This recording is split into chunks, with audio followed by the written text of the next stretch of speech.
Očitno koalicija je bila ves čas mnenja, da stranke Desus ne potrebuje. Če pa vrnem, zakaj stranka Desus bi potrebovala koalicijo? Mi jo potrebujemo zato, da bi zavarovali interese upokojencev, ker takšna pokojninska reforma, kot je v tem trenutku predlagana, ni pravična in preveč bo poslabšala položaj upokojencev.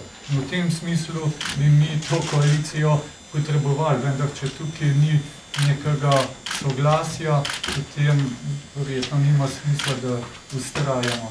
Kot sem povedal, jaz kot predsednik stranke predlagam, da zapustimo koalicijo, ker ne vidim več nobenega smotrnega razloga, zakaj bi vztrajali v neki koaliciji, ki ne podpira, na primer, korektnega dela ministrice, ki ne podpira pametnih pobud, ki jih daje stranka Desus v zvezi s pokojninsko reformo, tako da je to pa je stvar izvršnega odbora, v tem ne odloča Karel Erjavec. Ampak še v četrtek ste zatrjevali, da ne boste zapustili? Ja, se pravim, ampak to, kar se je zgodilo danes z ministrico za lokalno samoupravo in regionalni razvoj, je pa tista točka, kjer ne moramo več kar vztrajati v tej koaliciji. Gre za to, da mi bi želeli, da imamo čim bolj pošteno vlado, ki res dela za ljudi. In tukaj vidimo v konkretnem primeru, da temu ni tako. Ministrica je hotela določene stvari urediti v skladu s predpisi in očitno ji to ni omogočeno, zato je tudi odstopila. Več o tem je pa tako in tako že povedala na svoji novinarski konferenci. Večerno, ko ste že pri tej konkretni novinarski konferenci, razlogov za odstop ministrice večina medijev ne pozna, kajti imela je novinarsko konferenco le za izbrane novinarje. Zato vas prosim, če lahko pojasnite, kateri so ti razlogi, zaradi katerih ona pošteno in zakonito ne more več opravljati svojega dela. Poglejte, jaz kot predsednik stranke Desus ne bom komentiral na mesto ministrice, ki je odstopila. Ja, saj sama ni želela pred vse novinarje odstopiti. Poglejte, v naslednjih dneh pričakujem, da bo komentirala tega dela. A lahko poveste, kateri so ti konkretni razlogi, zakaj vi ocenjujete, da ni mogla pošteno upravljati? Sem odgovoril na vaše. Ne, niste. Potem pa nisem. Julija Vrtega Slovenija, to je v bistvu že tretja ministrica na ministrstvu, ki odstopa iz vaše kvote. Pravite, ker ne more pošteno delati. Prejšnji minister je pa odstopil zaradi tega, ker lahko damo navednice zaradi nepoštenja, kako to komentirate. Ne, on je odstopil zato, ker je naredil napako in je prvi minister, ki je tudi takoj odstopil zaradi narejene, storjene napake. Mislim, da je to dejanje bilo pač v skladu s pričakovanjem javnosti.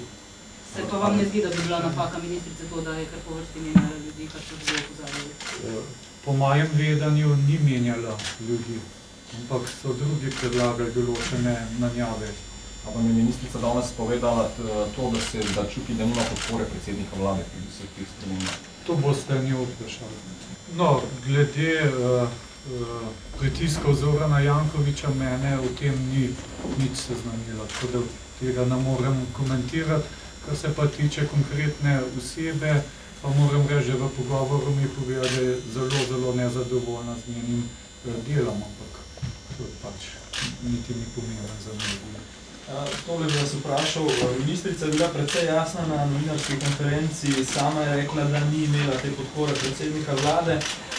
Najprej vaš komentar tega, sicer pa ali ste tudi, ko je razkrivala nepravilnosti bivšega ministra Gerkeša, ki je nenazadnje tudi član vaše stranke, jo pri tem podpirali, ste kdaj poskušali mogoče, ne vem, njeno javno razkrivanje raznih spornih pogodb ustaviti ali je pri tem imela vašo polno podporo? No, gospa ministrica je imela ves čas mojo podporo, kot tudi nekdanji minister. Če slučajno ostanete v vladi, jutri ne bo izglasovano, da odstopate oziroma izstopate, boste predlagali novega kandidata za novega ministra oziroma kaj naprej? No, stranka Desus ne bo predlagala nobenega kandidata. Gospod Erjavec, Pahor pravi, da vas bo vendarle še prosil, da vztrajate v tej koaliciji, vas lahko kakorkoli, s čimerkoli prepričati? To ni stvar Karla Erjavca, to je stvar izvršnega odbora in pa sveta stranke. Ali lahko Pahor vaši stranki ponudi kaj takega, zaradi česar bi ostali? Ne vem, je tukaj zdaj ključna pokojninska reforma, konkretno ministrstvo, ne vem, kje je zdaj tista rešitev, ki bi jo pač morali vsi skupaj v bistvu poiskati? Poglejte, stranka DeSUS ima jutri izvršni odbor in tam se bomo odločali o naši usodi glede koalicije. Ne gre več tukaj za vprašanje, kaj lahko kdo ponudi in kaj kdo nam more ponuditi.